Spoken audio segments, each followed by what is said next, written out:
School of magic season 2 title समुद्र की गहराई में रोमांचक लड़ाई। आदर्श को स्वीकार करना पड़ा कि डार्क एबीज की यात्रा के अलावा यह सबसे डरावनी नौकरियों में से एक थी जो उसे सौंपी गई थी। अकेले मैगट की रक्षा करना बेहद मुश्किल था और अब समूह को ड्रैक को पानी से बाहर निकालने, थंडर एक्सप्लोजन, कट फिश को डराने और फिर दुनिया के शीर्ष 5 सबसे कुख्यात डीमन प्राणियों में से एक के खिलाफ लड़ने के लिए कहा जा रहा था। इसकी कल्पना ही किसी के दिल को दहलाने के लिए काफी थी। नंदिनी, कृपया सावधान रहे। अगर यह बहुत खतरनाक है तो भाग जाना, आदर्श ने विशेष रूप से नंदिनी को याद दिलाया। जब आदर्श फिश को चौंका रहा था तब नंदिनी को ड्रैक को फुसलाकर बाहर निकालने के लिए कहा गया था। बॉबी और चुटकी लाइटनिंग की सीमा से बाहर सैंड बॉय पर होंगे। योजना में सबकी अपनी अपनी भूमिका थी। हालांकि आदर्श बेहद चिंतित था क्योंकि नंदिनी को डरावने ड्रैक को उकसाने के लिए समुद्र में गहराई तक गोता लगाना पड़ा था। हालांकि कोई अन्य विकल्प नहीं था। आदर्श अपने लाइटनिंग एलिमेंट के साथ लाइटनिंग एक्सप्लोजन कट फिश के साथ बेवकूफ बनाने के लिए अधिक उपयुक्त था और नंदिनी जो पानी के अंदर बहुत अधिक प्रभावित नहीं थी, ड्रैक का पीछा कर रही थी। आप भी, नंदिनी ने कहा। दोनों की भूमिका बेहद खतरनाक थी। वास्तव में यदि लाइटनिंग विस्फोट कट फिश ने एक साथ अपनी लाइटनिंग छोड़ी तो स्थिति लगभग ब्लैक सी ड्रैक पर अटैक करने जितनी खतरनाक थी। यह मूल रूप से टीम वर्क पर निर्भर करता है कि वे आज डूबने के अभिशाप को हल कर सकते हैं या नहीं। नंदिनी सबसे पहले समुद्र में गई। वह स्वयं को धक्का देने के लिए विंड एलिमेंट का उपयोग करके पानी में गहराई तक चली गई। उसके आसपास पूरा अंधेरा था। एक क्षण पहले जब उसने अपनी आंखें उठाई तो वह अभी भी अपने ऊपर हल्की लहरें देख सकती थी, जैसे कोई रोशनी उसे गुफा से बाहर निकलने का मार्गदर्शन कर रही हो। हालांकि वह पूरी तरह से अंधेरे में थी क्योंकि रोशनी इतनी गहराई तक पहुंचने में असमर्थ थी। उसके बगल में एक विशाल चट्टान थी जो समुद्र के तल तक जाती थी। यह देखने में अद्भुत था। नंदिनी को इसे देखकर बेहद दबाव महसूस हुआ, खासकर जब पानी में 2 जोड़ी चमकती लाल आंखें खुली जो रात के आकाश में तारों की तरह घनी थी। नंदिनी और गहराई तक गोता लगाने के लिए आगे बढ़ी। पानी मटमैला और काला था। वह स्पष्ट रूप से जानती थी कि जब तक वह गहरे काली पानी में रहेंगी, गहरे मियाज़मा से होने वाले पक्षाघात के कारण उसकी प्रतिक्रिया धीमी हो जाएगी। वह काला सागर ड्रैक के क्षेत्र में पहुंच गई थी। जब नंदिनी ठंडे पानी और अंधेरे से घिरी हुई थी तो वह तनावग्रस्त होने से खुद को रोक नहीं सकी। जैसे ही नंदिनी आगे बढ़ी, उसने चट्टान की गुफा में एक विशाल छेद देखा जिसमें से धाराएं अंदर और बाहर निकल रही थी। जो कुछ भी छेद के करीब तैरता था वह धारा द्वारा काफी दूर तक उड़ जाता था। नंदिनी का दिल तेजी से धड़कने लगा जब उसने देखा कि छेद से गहरी करह आ रही है। छेद के अंदर और बाहर आने वाली करंट की लहरें वास्तव में ब्लैक सी ड्रैक के खर्राटे थे। इसका तात्पर्य यह था कि ब्लैक सी ड्रैक कितना विशाल था। यह अपनी चाल चल रहा है, अलर्ट रहे। संचार उपकरण से चुटकी की आवाज आई। नंदिनी ने अपना ध्यान केंद्रित किया और बिना पलक झपकाए पिच ब्लैक होल को देखा। अचानक चट्टान की गुफा जोर जोर से हिलने लगी और छेद से एक जबरदस्त दहाड़ निकली। नंदिनी को तुरंत अपनी ओर एक तीव्र अंतरधारा का एहसास हुआ। पूरा स्थान अचानक शांत हो गया। कीड़े से समझौता कर लिया गया है। शीघ्र ब्लैक सी ड्रैक का ध्यान आकर्षित करें। हम इस कीड़े को मरने नहीं दे सकते। चुटकी की आवाज धीमी पड़ने लगी।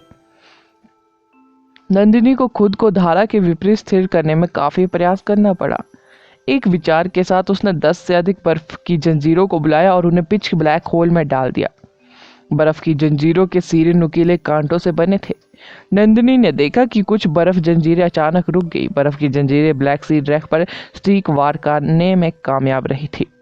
हालांकि कुछ सेकंड बाद नंदिनी को एहसास हुआ कि बर्फ की जंजीरें ढीली हो रही थी क्योंकि एक भयानक छायादार आकृति तेजी से बादल वाले छेद से उसके पास आ रही थी। इसकी चमकती आंखें स्पॉटलाइट की एक जोड़ी की तरह थी जो सीधे उसके छोटे नाजुक शरीर को घूर रही थी। नंदिनी को तुरंत भारी दबाव महसूस हुआ। ऐसा लगा जैसा उसका दिल फटने वाला था। बर्फ की जंजीरें छायादार आकृति पर चिपकी हुई थी, लेकिन ये मोटी बर्फ की जंजीरें मकड़ी के जाले से ज्यादा महत्वपूर्ण नहीं लग रही थी। ड्रैक ने उन्हें पूरी तरह से नजरअंदाज कर दिया। अपना ध्यान उस इंसान पर केंद्रित कर दिया जिसने उसके क्षेत्र में अतिक्रमण करने का साहस किया था। जैसे ही ब्लैक सी ड्रैक तैरकर छेद से बाहर निकला, जीव की तेज सांस से पानी में हलचल मच गई। इसका विशाल आकार नंदिनी की छोटी आकृति के बिल्कुल विपरीत था, जैसे कि 10 मीटर से अधिक लंबी विशाल व्हेल के सामने एक छोटा सा पानी का सांप। गहरे समुद्र के गहरे काले पानी में यह बेहद भयानक दृश्य था। नंदिनी ने आगे रुकने की हिम्मत नहीं की। उसने तुरंत हवा का एक झोंका बुलाया और उसे सर्पल गति में सतह की ओर धकेल दिया। ब्लैक सी ड्रैक अतिक्रमी को इतनी आसानी से जाने को तैयार नहीं था। पंखों वाले अन्य ड्रैक के विपरीत पानी के पास विशाल पपीड़दार पंखों की एक जोड़ी थी। अपने पंखों की थोड़ी सी हलचल के साथ ब्लैक सी ड्रैक तुरंत नंदिनी का पीछा करते हुए एक चौंकाने वाली गति से आगे बढ़ गया। ब्लैक सी ड्रैक की गति नंदिनी से 2 गुनी से भी अधिक थी। 700 मीटर की दूरी देखते ही देखते 100 मीटर हो गई। ऐसा लगा जैसे काला सागर ब्लैक सी ड्रैक नंदिनी को एक ही बार में निगल जाएगा। फ्रीज! नंदिनी ने अपना शक्तिशाली आइस मैजिक इकट्ठा किया और उसे अपने ओर आ रहे काले ब्लैक ड्रैक के बीच पानी में फैलाया। उनके बीच समुद्री जल में बर्फ की सफेद परतें तेजी से दिखाई देने लगी और जैसे ही पानी जम गया और बर्फ के टुकड़ों में बदल गया, वे जगह जगह बिखर गए। ब्लैक सी ड्रैक अजय था। इसने बर्फ को पूरी तरह से नजरअंदाज कर दिया और अपने द्रव्यमान की शक्ति का दुरुपयोग करके उनके बीच से अपना रास्ता तोड़ दिया। बर्फ की परत ने ब्लैक सी ड्रैक की गति में थोड़ी सी बाधा डाली, जिससे नंदिनी को उससे दूर बनाए रखने की अनुमति मिली। ड्रैक आ रहा है, आदर्श तैयार हो जाओ। नंदिनी ने तुरंत आदर्श को अलर्ट किया जब उसे आखिरकार अपनी सांस लेने का मौका मिला। मुझे यहाँ थोड़ी समस्या है, क्या आप इसका निपटारा कर सकते हैं? मैं कर सकता हूँ। रीफ गुफा की मध्य परत में जटिल लेआउट के बावजूद आदर्श ने गुफा में घुसने के लिए अपने शैडो एलिमेंट का उपयोग किया। चट्टान की गुफा के अंदर विभिन्न आकार की गुफाओं को एक साथ जोड़ने वाली भूल भुलैया की तरह थी। प्रत्येक गुफा प्राकृतिक रूप से समुद्री जल से भरी हुई थी। आदर्श को निश्चित रूप से अपने शैडो एलिमेंट के बिना गुफाओं के बीच जाने में कठिनाई होती। आदर्श पहले ही लाइटनिंग एक्सप्लोजन कट फिश के घोंसले तक पहुंच चुका था। समस्या यह थी कि वह बॉबी जितना प्रभावशाली नहीं था, जो केवल उनके गू को देखकर समुद्री राक्षसों की पहचान कर सकता था। आदर्श वास्तव में लाइटिंग विस्फोट कटल फिश के कमांडर को खोजने के लिए संघर्ष कर रहा था। आमतौर पर लाइटनिंग एक्सप्लोजन कटल फिश के बीच सबसे बड़ा प्राणी संभवतः उनका कमांडर था, फिर भी इतनी जटिल जगह में कमांडर को ढूंढना काफी मुश्किल था। मेरा समय खत्म हो रहा है। मुझे लगता है मैं एक बड़ी अराजकता फैला दूंगा और इसके बजाय चला जाऊंगा। आदर्श कमांडर को ढूंढने में निराशाजनक रूप से असमर्थ था। उसे उस गुफा पर नजर डाली जहां लाइटनिंग विस्फोट कटल फिश का एक झुंड शांत पड़ा था और उसने लाइटनिंग स्टार कॉन्स्टलेशन का चित्रण करना शुरू कर दिया। Silent deadly volt! आदर्श ने लाइटनिंग कॉल्स को अपनी बाहों में इकट्ठा किया और उन्हें आगे बढ़ाया। मौत की लाइटनिंग के बोल्ट आगे बढ़े और एक निश्चित स्थान पर रास्ते पार कर गए। लाइटनिंग के बोल्टों के बीच टक्कर के परिणाम स्वरूप तुरंत लाइटनिंग का तूफान आ गया। आदर्श ने मूल रूप से लाइटनिंग एक्सप्लोजन कटल फिश को लाइटनिंग एक्सप्लोजन के साथ प्रस्तुत किया। विस्फोटक शक्ति पूरे स्थान पर तेजी से बढ़ी। लाइटनिंग के मोटे चाप पर ब्लैक लाइटनिंग ड्रैगन की तरह बेतहाशा नाच रहे थे। विस्फोट सभी दिशाओं में फैल गया। प्रचंड प्रभाव से पूरी रीफ गुफा हिलने लगी। पत्थर की नाजुक परतें दरकने से चट्टानें गिरने लगी। शांत समुद्री जल एक बेचैन जानवर की तरह हलचल मचाने लगा। लाइटनिंग का विस्फोट कटल फिश, जो आमतौर पर दिन में गहरी नींद में सोती थी, सदमे में जाग उठी। उनकी चमकती आंखें नीली आंखों सितारों की तरह उस जगह को रोशन कर रही थी। लाइटनिंग विस्फोट कटल फिश ने खतरे के बाद तुरंत अपने शरीर में जमा किए विद्युत आवेश को मुक्त कर दिया। लाइटनिंग की चमक एक झटके में सैकड़ों मीटर दूर तक चली गई। जल्द ही अधिक लाइटनिंग विस्फोट कटल फिश गड़बड़ी से परेशान हो गए और मजबूत लाइटिंग चाप दूर तक फैलने लगे। प्रकाश ने तुरंत अंधेरे सागर को जगमगा दिया। नाचती हुई लाइटनिंग सही दिशाओं में बेतहाशा दौड़ रही थी। हर कुछ दर्जन मीटर पर कभी कभी लाइटनिंग चमकती थी। लाइटनिंग के चाप आपस में जुड़ गए और 1 किलोमीटर दूर तक फैले लाइटनिंग के विशाल क्षेत्र में मिल गए। कटलफिश के ऊपर की मंजिल पर रहने वाले समुद्री बंदर गहरे संकट में थे। वे तुरंत घबराहट में शहर की ओर तैरने लगे जब उन्होंने देखा कि लाइटनिंग की चमक घोड़ों पर सवार सैनिकों की सेना की तरह उनकी ओर आ रही है। हालांकि लाइटिंग बहुत तेज थी, इसने एक पल में ही समुद्री बंदरों को पकड़ लिया और उन्हें राख में मिला दिया। आदर्श भयानक लाइटनिंग के भयानक पंजों के बीच अपनी जान बचाने के लिए भाग गया। उसने शुरू में सोचा था कि वह कुछ हद तक विद्युत क्षेत्र का सामना करने में सक्षम होगा क्योंकि उसके पास भी लाइटनिंग एलिमेंट था। उसे यह देखकर आश्चर्य हुआ कि लाइटनिंग उनकी कल्पना से कई गुना अधिक तेज थी। जब लाइटनिंग का पहला झटका उस पर गिरा तो वह लगभग बेहोश हो गया। आदर्श ने तुरंत ब्लैक स्नेक आर्मर पहन लिया और बहुत बेहतर महसूस किया।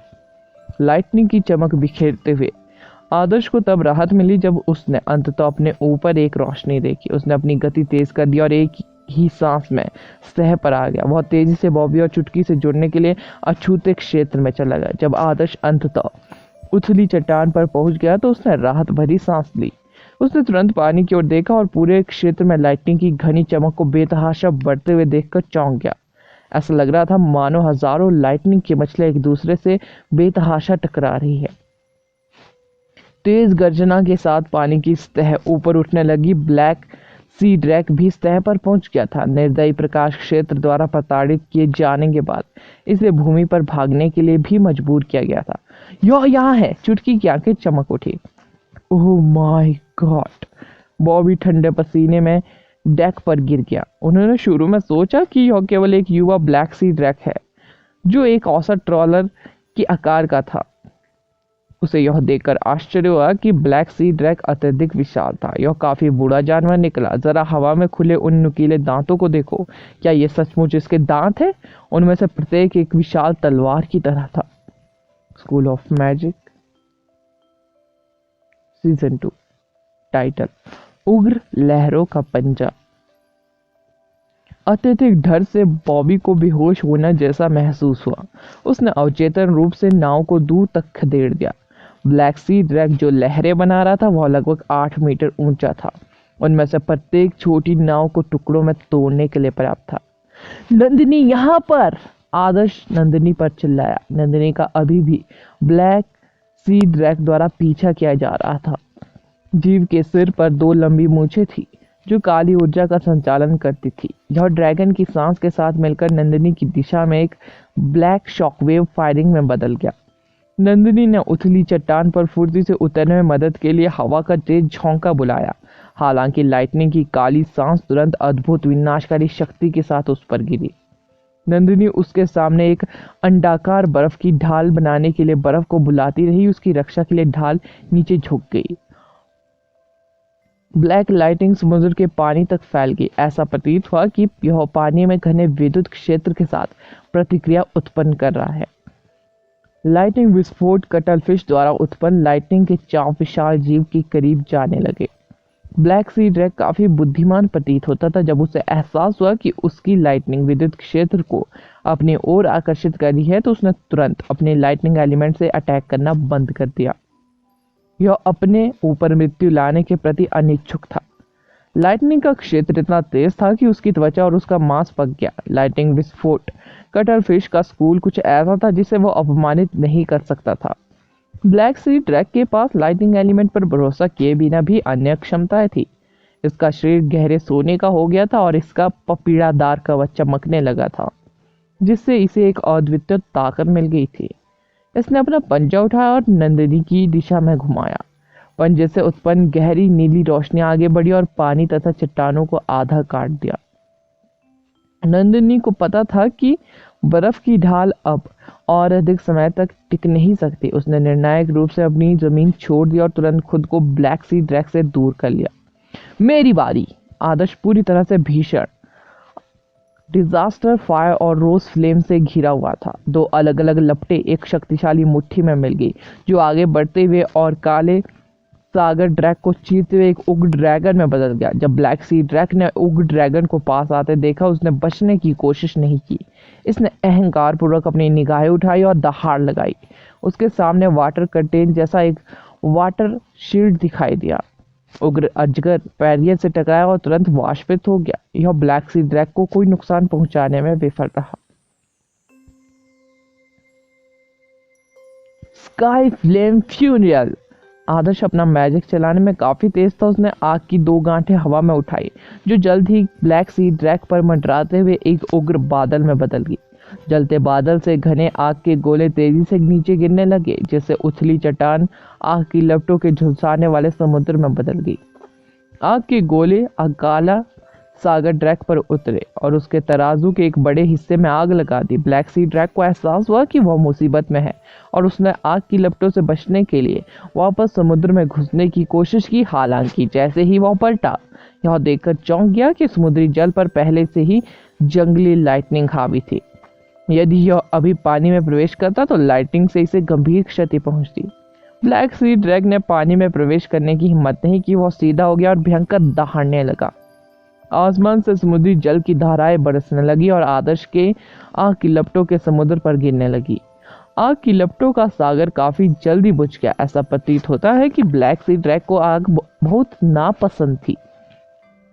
इसने तुरंत अपना गुस्सा उस इंसान पर निकाला जिसने उसे पर लगातार अटैक किया था। ब्लैक सी ड्रैग हवा में उछल गया। यह एक विशाल पर्वत की तरह आदर्श से टकराकर उसे कीमा बनाने की कोशिश कर रहा था।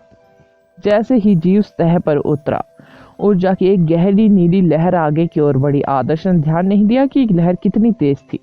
वह प्राणी द्वारा कुचले जाने से बचने में कामयाब रहा, लेकिन वह समय पर ऊर्जा तरंग से बच नहीं सका। इसने तुरंत उसे कुछ 100 मीटर दूर उड़ते हुए गिरा दिया।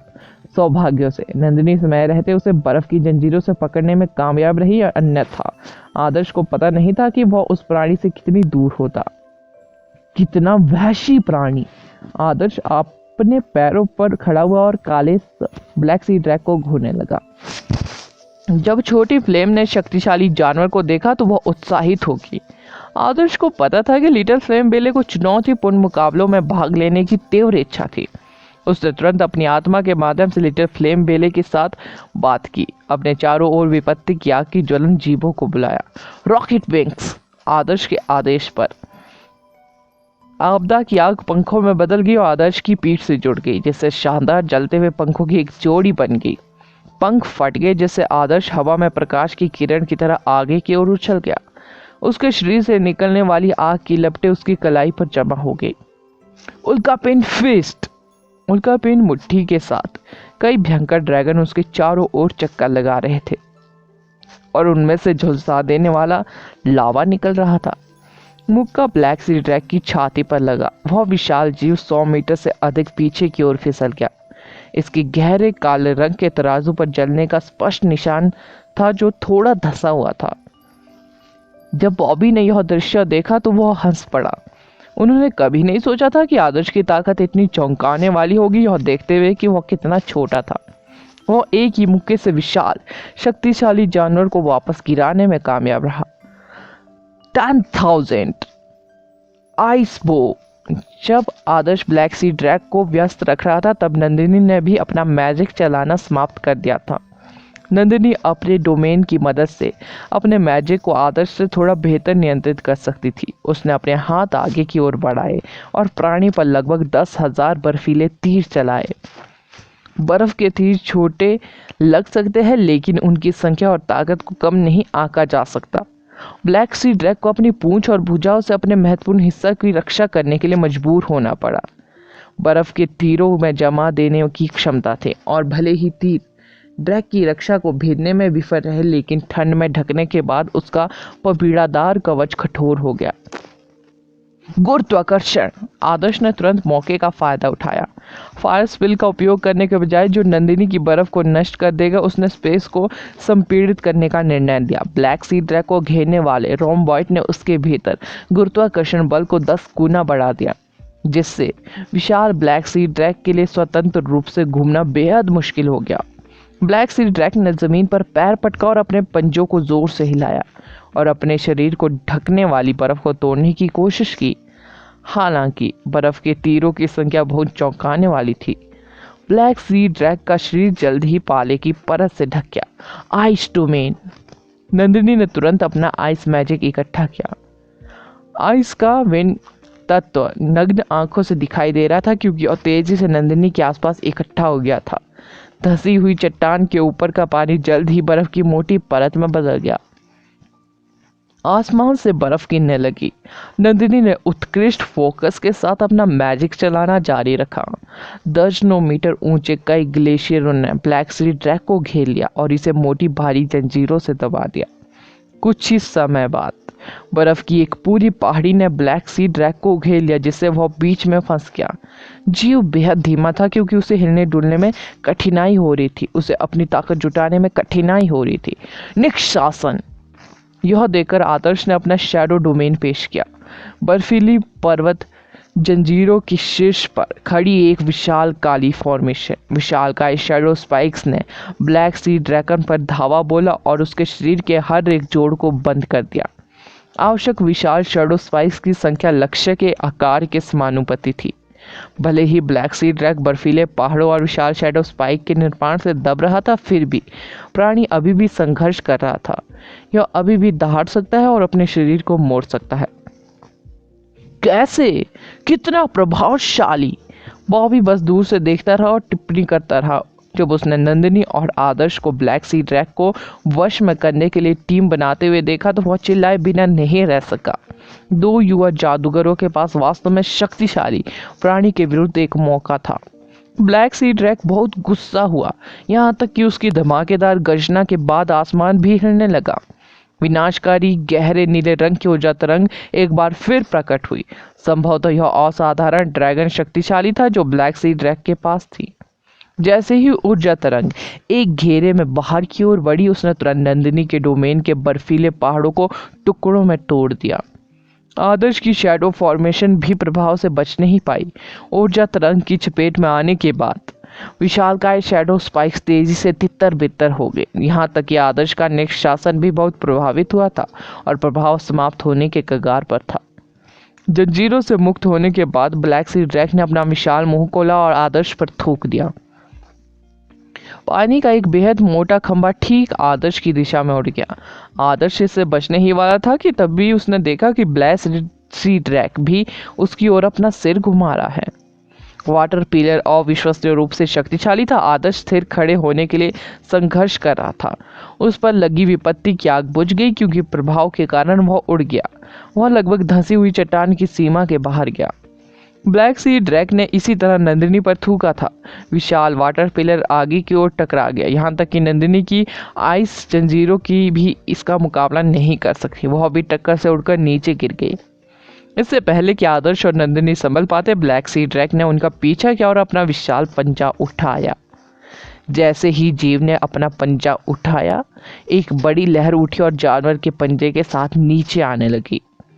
जब आदर्श और नंदिनी ने प्रचंड लहरों और पंजों को अपने ऊपर आते देखा तो उनकी सांसें फूल गई। ब्लैक सी ड्रैग संभवतः उन पर गंभीर होने लगा था। आदर्श और नंदिनी अलग अलग दिशाओं में भागे, लेकिन प्रचंड लहरों का पंजा आधे हिस्से में बट गया और उनका पीछा करने लगा। उनके लिए इससे आगे निकलना असंभव था। विशाल पंजा लहरों के बीच से आगे की ओर बह गया। आदर्श और नंदिनी इसके सामने पूरी तरह से असहाय थे। जब पंजा अंततः उन पर आ गिरा, यह कुछ हड्डियां तोड़ने जितना आसान नहीं था। वे दोनों बेहोश होकर जमीन पर गिर पड़े और लगभग बेहोश होने लगे। School of magic season 2 title, drag हड्डियों में बदल जाता है। आदर्श को अपना सिर घूमता हुआ महसूस हुआ। वह पूरी तरह से अपना दिशा बोध खो चुका था।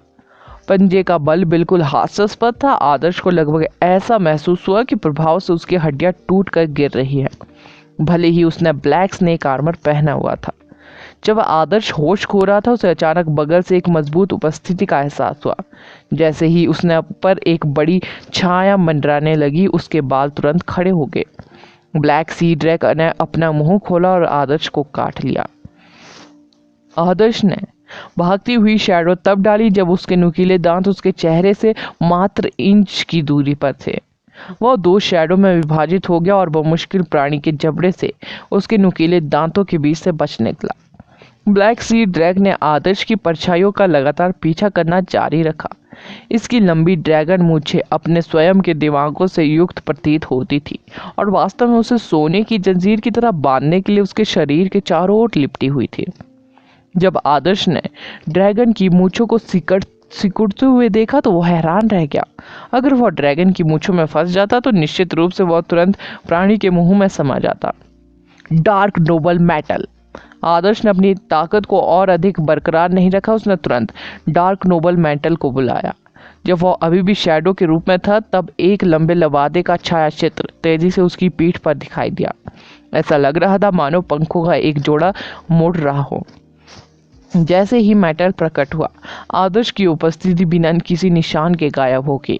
शैडो पूरी तरह से समुद्र और चट्टानों में विलीन हो गई। यह बताना असंभव था कि आदर्श कहाँ गया। ब्लैक सी ड्रैग की मूंछें तुरंत अपना लक्ष्य खो बैठी। वे हवा में लक्ष्यहीन रूप से झूल रहे थे। समझ नहीं पा रहे थे कि उन्हें पीछे हटना चाहिए या आगे तक पहुंचना चाहिए। ब्लैक सी ड्रैग की भयंकर आंखें आदर्श को भी पकड़ने की बहुत कोशिश कर रही थी। यह विश्वास नहीं होगा कि मानव बिना किसी निशान के गायब हो गया। बुद्धिमान ब्लैक सी ड्रैग ने यह पता लगाने के लिए कि आदर्श कहाँ छिपा है, आकाश में पानी की बौछार की। जैसे ही पानी के फुहारे गिरने लगे, ब्लैक सी ड्रैग ने जल्द ही देखा कि बारिश का रास्ता बदल गया है, जैसे वह किसी चीज पर गिर रही हो। ब्लैक सी ड्रैग इस तरह फूला मानो वह मानव के मनोरंजक प्रयास पर हंस रहा हो। उसकी मूंछें तुरंत उस मानव आकृति पर झपटी जिसे पानी हवा में उजागर कर रही थी और तुरंत उसे बांध दिया। ब्लैक सी ड्रैग ने उस आकृति को सीधे अपने पास खींच लिया और जब उसे लगा कि उसकी मूंछों के बीच कुछ पकड़ लिया है जो मानव को उसके छिपने के स्थान से बाहर खींचने की कोशिश कर रहा है, तो फिर उसने उसे जोर से काट लिया। हालांकि यह केवल एक मानव आकृति के रूप में खुद को छिपाने वाला एक काला पर्दा था। जब ब्लैक सी ड्रैग ने इसे जबरन आगे की ओर खींचा तो इसने अपना सामान्य स्वरूप पुनः प्राप्त कर लिया। मेंटल के अंदर कुछ भी नहीं था, एक जादूगर की तरह जो अपनी पतली कैप के अंदर पतली हवा में गायब हो गया था। आदर्श धीरे धीरे ब्लैक सी ड्रैग के पीछे दिखाई दिया। आदर्श के कंधों पर फिर से प्रकट होने से पहले ब्लैक सी ड्रैग ने जो लबादा पकड़ा था वह भी अचानक गायब हो गया। ब्लैक सी ड्रैग काफी भ्रमित था। इसको कोई सुराग नहीं था कि मानव इसे कैसे खींचने में कामयाब रहा। इस बीच उसे अपने पीछे से चिलचिलाती गर्मी महसूस हुई जो काफी डरावनी लग रही थी, भले ही उसे अभी तक उतरना ही नहीं था। Flame sword. ब्लैक सी ड्रैग के पीछे खड़े होकर आदर्श ने जलती हुई तलवार उठाई और आगे की ओर अटैक किया। 10 मीटर लंबी विशाल तलवार ने ब्लैक सी ड्रैग की पीठ पर वार किया और तुरंत उसकी किशेरुकाओ के चारों ओर एक लंबा जलता हुआ घाव छोड़ दिया। ब्लैक सी ड्रैग के शरीर के अंदर आग जल रही थी। ब्लैक सी ड्रैग ने एक दर्दनाक चीख निकाली। इसकी पीठ पर कीलें अचानक उठी और आदर्श पर काले धुएं का गुबार उगल दिया। धुआं गहरा काला था, बल्कि एक अप्रिय गंध के साथ। आदर्श को पता था कि ब्लैक धुआं जहरीला था। उसने और करीब जाने की हिम्मत नहीं की, लेकिन तुरंत धुएं के क्षेत्र से भाग गया। उसने डार्क नोबल मेटल को ऊपर फेंक दिया जिससे उस स्थान पर एक शैडो दिखाई देने लगी। आदर्श मूल रूप से शैडो के भीतर अदृश्य था और उसकी गति उस समय की तुलना में कई गुना तेज थी जब वह भागती हुई शैडो डाल रहा था। डार्क नोबल मेटल के साथ आदर्श को अब शैडो ढूंढने के बारे में चिंता करने की जरूरत नहीं है। डार्क नोबल मेटल उसे वह छाया प्रदान करने में सक्षम था जिसकी उसे आवश्यकता थी। ब्लैक सी ड्रैग जैसे प्राणी के खिलाफ मैजिक बूट्स कोई भी अंतर पैदा करने के लिए बेहद कमजोर थे। डार्क नोबल मेटल ने वास्तव में आदर्श को लड़ाई में बढ़त दिला दी थी। यह दावा करने के लिए आदर्श द्वारा किए गए कठिन प्रयास के लायक थे। ब्लैक सी ड्रैग ने अपना शरीर मोड़ लिया। वह अपनी पीठ पर जलते हुए घाव के दर्द से दांत भींच रहा था। इसमें घृणित मानव को टुकड़े टुकड़े कर देने की इच्छा थी। सबसे निराशा की बात यह है कि यह पता लगाना अभी भी मुश्किल हो रहा था कि मानव कहाँ है, वह कहाँ छिपा था। ब्लैक सी ड्रैग ने क्षेत्र को स्कैन किया, लेकिन अपनी उत्कृष्ट इंद्रियों के साथ भी वह छाया एलिमेंट वाले मानव का पता लगाने में असमर्थ रहा। 9 हॉल। अचानक ब्लैक सी ड्रैग के नीचे 9 आश्चर्यजनक उग्र स्तंभ खड़े हो गए। उनमें से 5 ने ब्लैक सी ड्रैग के मार्शल दुम पर प्रहार किया। डिजास्टर फायर से निर्भीत 9 पिलर पहले ही तुलना में कहीं अधिक मजबूत थे। आसमान में उठती आग की लपटें 9 ज्वालामुखियों के फूटने जैसी थी और चारों तरफ झुलसा हुआ लावा बिखर रहा था। ब्लैक सी ड्रैग उछल रहा था क्योंकि गर्मी बहुत असहनीय थी। ब्लैक सी ड्रैग को अंततः एहसास हुआ कि दो इंसान कितने कठोर थे। यह सतह पर पानी को नियंत्रित करके अटैक करने में असमर्थ था। इसने पानी पर नजर डाली और पाया कि साधारण दिमाग वाली लाइटिंग विस्फोटक कटल फिश द्वारा छोड़ी गई लाइटिंग कमजोर पड़ने लगी थी। यह तुरंत आदर्श की लपटों से दूर रहा और समुद्र में समा गया। यह देखकर आश्चर्य हुआ कि जब ब्लैक सी ड्रैग ने पानी में गोता लगाने की कोशिश की तो उसका सिर मजबूत बर्फ की परत से टकरा गया। प्रभाव के बावजूद यह बर्फ तोड़ने में विफल रहा, जिससे पता चला कि बर्फ कितनी मजबूत थी। जबकि ब्लैक सी ड्रैग पूरी तरह से आदर्श पर केंद्रित था। नंदिनी का डोमेन पहले ही 1 किलोमीटर से अधिक दूरी में फैल चुका था, जिससे चट्टान से परे का क्षेत्र बर्फ में बदल चुका था। बर्फ कम से कम 30 मीटर मोटी थी। अब सतह पर केवल एक पतली परत नहीं थी। ब्लैक सी ड्रैग यह महसूस करने के बाद क्रोध से उबर रहा था कि उसे मानव द्वारा धोखा दिया गया। इसे वश में करो, चुटकी ने नंदिनी से कहा। नंदिनी को इस पल का लंबे समय से इंतजार था। उसकी आंखें बर्फीली सफेद दुनिया के दरवाजे थी, जो गहरी नींद में सोई हुई थी। जैसे ही वे तेजी से झिलमिलाए, एक विशाल बर्फ से ढका ताबूत आसमान से उतरा और ब्लैक सी ड्रैग के सामने भारी मात्रा में गिरा। बर्फ से बंधे ताबूत ने तुरंत ब्लैक सी ड्रैग को भयभीत कर दिया। सौभाग्य से वह विशाल वस्तु सीधे उस पर नहीं गिरी, अन्यथा इसका विरोध करने में परेशानी होती। हालांकि इससे पहले कि ब्लैक सी ड्रैग राहत महसूस कर पाता, एक बर्फीली चमक अचानक उसके ऊपर दिखाई दी, क्योंकि एक और शानदार आइस बाउंड ताबूत उसके पीछे उतरा। तीसरा आइस बाउंड ताबूत नीचे और ब्लैक सी ड्रैग के बाएं को सील कर दिया। ब्लैक सी ड्रैग को अंततः एहसास हुआ कि कुछ ठीक नहीं था। जब वह भागने के अपने शेष रास्ते की ओर आगे बढ़ने वाला था तो बर्फ से बंधा आखिरी ताबूत बर्फ पर उस पर गिरा और प्राणी फंस चुका। ब्लैक सी ड्रैग ने अपना सिर उठाया और अपने ऊपर बर्फ से ढका सबसे बड़ा ताबूत देखा। इससे पहले कि जीव आसमान में छलांग लगा पाता, बहुत जोर से नीचे गिरा। यह 5 बर्फीली ताबूतों के निर्माण की पहली का अंतिम भाग था। 5 बर्फ से ढके ताबूत। बॉबी ने लगभग अपना जबड़ा खुला रख दिया, जमीन पर गिरा दिया कह सकते हैं। वो हंटर अलायंस के कुछ बेहद प्रतिभाशाली आइस मैजिशियन से मिला था, फिर भी उन्होंने कभी किसी को एक साथ 5 आइस बाउंड ताबूतों को बुलाते नहीं देखा था। क्या यह महिला कुछ ज्यादा ही डरावनी नहीं थी? बॉबी को तुरंत याद आया कि कैसे वह गली में नंदिनी को देखकर सीटी बजा रहा था। उसने बर्फीले ताबूत में फंसे पहले से शक्तिशाली ब्लैक सी ड्रैगन पर नजर डाली और तुरंत ठंडे पसीने में अपनी छाती पर एक क्रॉस बना दिया। कीड़ा अपनी चाल चल रहा है, चुटकी ने कहा। क्या? आदर्श उलझन में था। आप खुद ही देख ले। आदर्श ने ब्लैक सी ड्रैग पर नजर डाली और उसमें से एक अजीब प्रतिक्रिया देखी। उसकी शल्कियां अचानक गिर रही थी, मानो वे धीरे धीरे लुप्त हो रही हो। इसके तराजू के अलावा इसका मांस भी कहीं से सड़ना शुरू हो गया था। असंख्य सफेद छोटे छोटे जीव सड़े हुए मांस पर ऊपर नीचे उछल कूल कर रहे थे। वे क्या है? आदर्श ने आश्चर्य से बोला। लार्वा, डूबने वाले अभिशाप मैगोट का पहला रूप, चुटकी ने कहा। ब्लैक सी ड्रैग अब हिल नहीं सकता था क्योंकि उसका शरीर बर्फ में जम गया था। इसके पास कम समय में नंदिनी के बर्फीले ताबूतों से मुक्त होने का कोई मौका नहीं था। इस बीच उसके मांस से निकल रहे सफेद छोटे छोटे लार्वा उसे लगातार खा रहे थे। यह स्पष्ट रूप से सुखद नहीं लग रहा था। आमतौर पर जीव एक ऊर्जा तरंग या ड्रैगन सांस के साथ इन कष्टप्रद छोटे कीटों को आसानी से खत्म कर सकता है, लेकिन यह अपनी वर्तमान स्थिति में कुछ भी करने में असमर्थ था। वह केवल अपने मांस को लार्वा द्वारा निगलते हुए देख सकता था। सफेद चींटियों के पूरे घोंसले की तरह अधिक लार्वा दिखाई दे। ब्लैक सी ड्रैग ने जल्द ही अपनी चमक खो दी और नग्न हो गया। केवल उसका मांस रह गया। आदर्श को आश्चर्य हुआ। ब्लैक सी ड्रैग की विशाल आकृति भी आश्चर्यजनक गति से सिकुड़ रही थी। यह ऐसा था जैसे मांस का एक बड़ा टुकड़ा पिरान्हा से भरे तालाब में फेंक दिया गया हो, जो अंततः हड्डियों के कुछ टुकड़ों के रूप में समाप्त हो जाएगा। अरे बाप रे! नाव से यह विचित्र दृश्य देखकर बॉबी की चीख निकल गई। यह ऐसा था मानो ब्लैक सी ड्रैग विघटित हो रहा हो। अनगिनत सफेद लार्वा द्वारा जीवित खा जाने के बाद प्राणी की उपस्थिति अचानक पहचान से परे थी। इसमें अब ड्रैग की प्रबल उपस्थिति नहीं रही। यह आदर्श शौक रह गया। भले ही नंदिनी ने ब्लैक सीड ड्रैग को जमा देने में कामयाबी हासिल कर ली थी, फिर भी उसे मारने में उन्हें काफी समय लगेगा।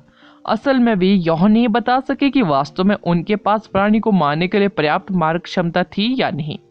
और अब इससे पहले कि जीव नंदिनी की बर्फ से मुक्त हो पाता, उसके शरीर का आधा हिस्सा उसके शरीर से निकले भयानक सफेद लार्वा द्वारा पहले ही खा लिया गया था। लार्वा अब और भी तेज गति से जीव को खा रहे थे। यह बताना असंभव था कि ब्लैक सी ड्रैग पर सफेद लार्वा की कितनी परतें थी। प्राणी शुरुआत में संघर्ष करने से लेकर चेतना खोने तक चला गया, जब तक कि वह अंततः एक मात्र नमूने में नहीं बदल गया। जब ब्लैक सी ड्रैग धीरे धीरे एक खूनी कंकाल में बदल गया तो नंदिनी अपना मुंह ढकने के अलावा कुछ नहीं कर सकी। उसकी आंखें अविश्वास से भर गई।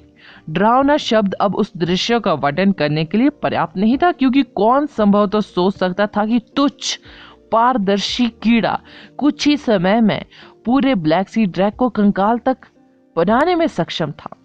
अगला एपिसोड जानने के लिए बने रहे मेरे इस चैनल के साथ। हैप्पी छोटी होली सभी को। Thank you.